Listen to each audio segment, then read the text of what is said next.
Let's read the following question.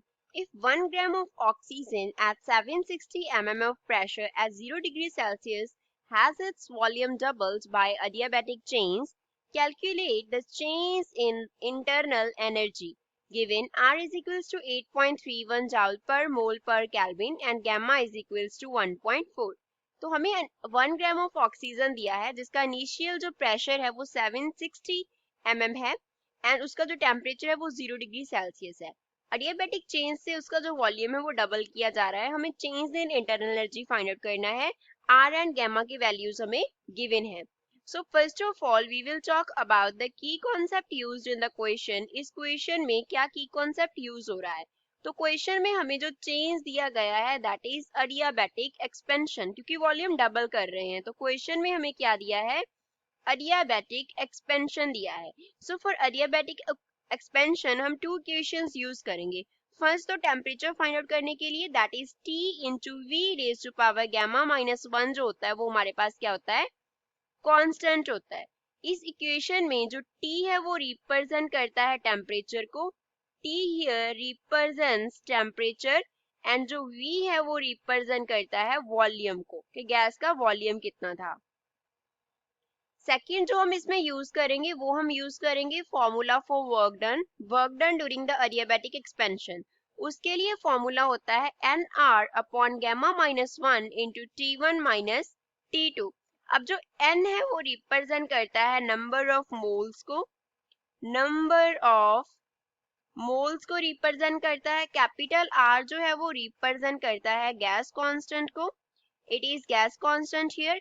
Gamma जो है वो रिप्रेजेंट करता है ratio of specific heat at constant pressure to specific heat at constant volume, जिसका value 1.4 दिया है हमको। अब इस क्वेश्चन को हम सॉल्व करते हैं। पहले हम क्या करेंगे, हम इनिशियल टेम्परेचर हमें दिया है, फाइनल टेम्परेचर निकालेंगे। तो इनिशियल वॉल्यूम V1 अगर V है तो क्वेश्चन में बोला है कि जो फाइनल वॉल्यूम है उसको डबल कर दिया, दैट इज 2V कर दिया। इनिशियल टेम्परेचर जो है वो 0 डिग्री सेल्सियस दिया है, तो 0 में अगर हम 273 ऐड कर दे तो केल्विन स्केल बन जाएगा, दैट इज 273 केल्विन। तो T2 हम क्या कर लेंगे, फाइंड आउट कर लेंगे। तो यहाँ से हमारे पास पहले तो हम इक्वेशन लिखेंगे T1 into V1 raise to power gamma minus 1 is equals to T2 into V2 raise to power gamma minus 1। निकालना क्या है T2, तो V2 का टर्म क्या हो जाएगा, डिवाइड हो जाएगा। So from here we can write T2 will be equals to T1 into V1 raised to power gamma minus 1 upon V1 raised to power gamma minus 1। तो ये बन गया T1 into V1 upon V2 raised to power gamma minus 1। अब value substitute कर देंगे तो यहाँ से T2 का वैल्यू आ गया। T1 कितना है, 273 है। V1 को अगर हमने V सब्स्टिट्यूट किया तो V2 क्या बन जाएगा, 2V। Gamma minus 1 that is 1.4 minus 1, तो ये हमारे पास बन गया 273 इंटू 1/2 रेज टू पावर 0.4। तो ये इसको फर्दर हम कैसे लिख सकते हैं, 273 इंटू 0.5 रेज टू पावर 0.4।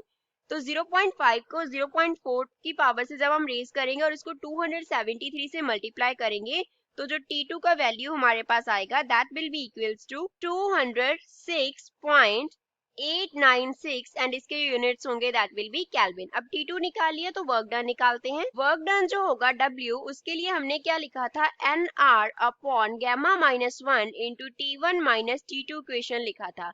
अब N जो है वो नंबर ऑफ मोल्स है, तो नंबर ऑफ मोल्स क्या होंगे, given mass by atomic weight, given mass by atomic weight होगा नंबर ऑफ मोल्स। तो एटॉमिक वेट जो होता है वो 32 होता है ऑक्सीजन के लिए, मास 1 ग्राम दिया है तो ये हो जाएगा 1/32। अब इसमें वैल्यू सब्स्टिट्यूट कर देंगे तो जो W है वो क्या बन गया, N का वैल्यू 1/32, R का वैल्यू 8.31 दिया है, divide by gamma minus 1 1.4 minus 1 आ गया। T1 का वैल्यू 273, T2 का वैल्यू हमने निकाला 206.896 निकाला। अब इसको सॉल्व करने पे जो W का वैल्यू हमारे पास आएगा that will be equals to 42.913 होगा। अब इसके जो यूनिट्स होंगे वो क्या होंगे, जाउल होंगे, क्योंकि R का जो वैल्यू है वो हमें किस में दिया है, जाउल में दिया है। तो वर्क डन आ गया। अब बात करते हैं फर्स्ट लॉ ऑफ थर्मोडायनामिक की।